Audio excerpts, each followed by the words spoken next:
Assalamualaikum warahmatullahi wabarakatuh.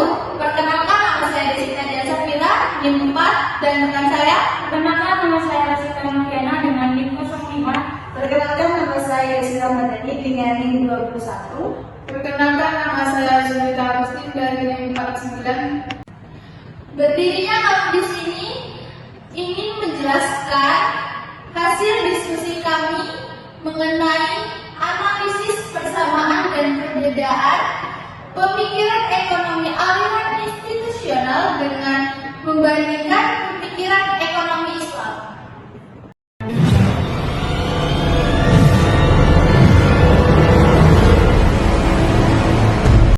Pertama, pemikiran aliran institusional. Pemikiran ekonomi dan aliran sejarah mempunyai sedikit kesamaan, yakni menolak teori klasik dan neoklasik. Namun, aliran institusional menolak gagasan eksperimen yang direkomendasikan oleh aliran sejarah. Perubahan kelembagaan teknis mendorong perubahan kelembagaan secara nominal.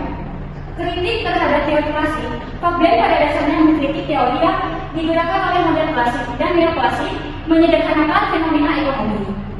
Menurut Veblen, masyarakat adalah suatu kompleksitas, di mana setiap orang hidup dan setiap orang dipengaruhi, serta mempengaruhi pandangan dan perilaku orang lain. Veblen menjelaskan permasalahan masyarakat dan pola perilaku konsumen yang berkaitan dengan waktu. Institusi menurut Veblen percaya bahwa lingkungan fisik dan material di mana manusia berada sangat mempengaruhi kecenderungan manusia pendapat mereka tentang dunia dan hidupnya. Yang kedua, perbedaan antara aliran institusional dan ekonomi Islam. Yang pertama, fokus pemikiran. Menurut Veblen menekankan bahwa perilaku ekonomi masyarakat tidak hanya ditentukan oleh pertimbangan rasional dan individual, tetapi juga oleh institusi, nilai, norma, dan lingkungan sosial. Kedua, ekonomi Islam. Ekonomi Islam adalah sistem ekonomi yang mengetahui aturan agama Islam berfokus pada etika bisnis, kejujuran, dan mencari. Dua, sejarah dan asal-usul. Constant Veblen. Pemikiran Veblen berkembang dalam konteks awal abad ke-20 di Amerika Serikat. Dengan fokus pada dinamika sosial dan ekonomi masyarakat industri barat.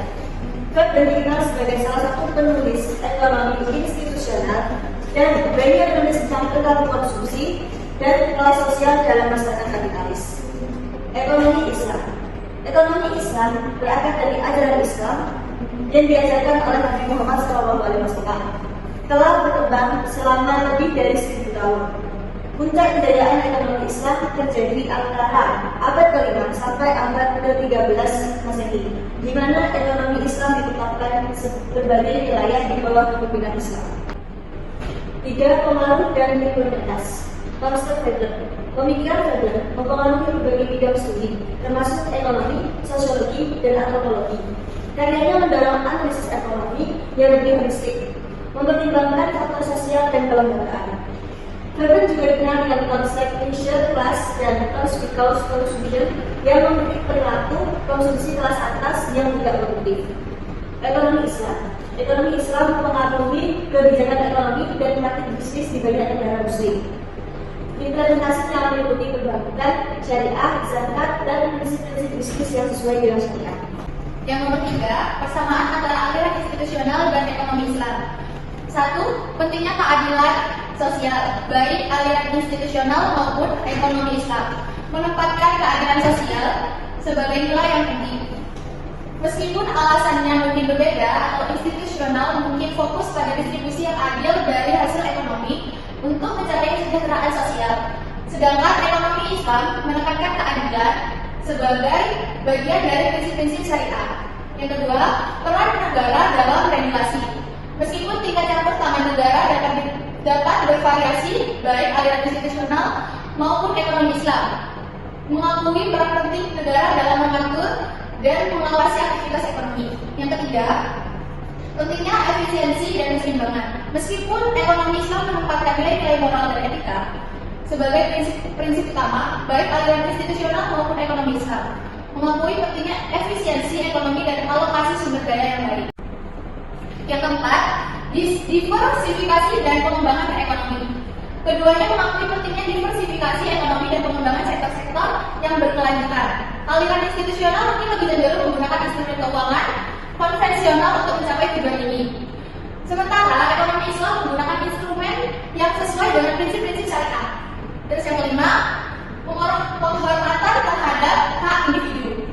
Baik aliran institusional maupun ekonomi Islam menghormati hak individu untuk memiliki dan menggunakan sumber daya ekonomi secara adil dan sesuai dengan aturan yang berlaku. Kita lanjut yang nomor 4, nilai ekonomi dari pemikiran aliran institusional. Yang ke-1, keberlanjutan ekonomi, pengelolaan sumber daya secara berkelanjutan untuk menjamin kesejahteraan jangka panjang. Yang kedua, keadilan sosial, distribusi sumber daya dan peluang yang lebih adil di antara anggota masyarakat. Yang ketiga, kesejahteraan bersama, fokus pada kesejahteraan seluruh masyarakat, bukan hanya keuntungan individu atau perusahaan. Yang keempat, stabilitas ekonomi, mengurangi ketidakpastian dan volatilitas ekonomi melalui langkah-langkah untuk memperkuat institusi. Yang kelima, inovasi dan adaptasi, mendorong inovasi dan kemampuan beradaptasi terhadap perubahan lingkungan ekonomi.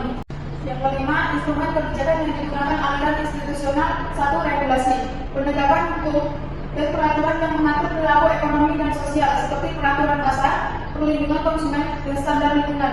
Yang kedua, subsidi dan insentif, memberikan dukungan keuangan dan insentif lainnya kepada sektor tertentu untuk mendorong pembangunan dan inovasi. Yang ketiga, kebijakan fiskal, penggunaan kebijakan fiskal seperti belanja publik dan kebijakan pajak untuk mengelola perekonomian dan pencapaian tujuan sosial. Untuk yang keempat, kebijakan moneter, mengatur jumlah uang yang beredar dan suku bunga melalui bank sentral untuk mencapai stabilitas ekonomi, mendorong pertumbuhan ekonomi. Yang kelima, penyediaan layanan publik yang disediakan oleh pemerintah seperti pendidikan, kesehatan, dan infrastruktur untuk mendukung kesejahteraan masyarakat dan pertumbuhan ekonomi. Untuk yang keenam, intervensi pasar, melakukan intervensi langsung di pasar untuk mengatasi kegagalan pasar atau untuk mendukung tujuan sosial tertentu seperti batas atas harga atau pengendalian monopoli.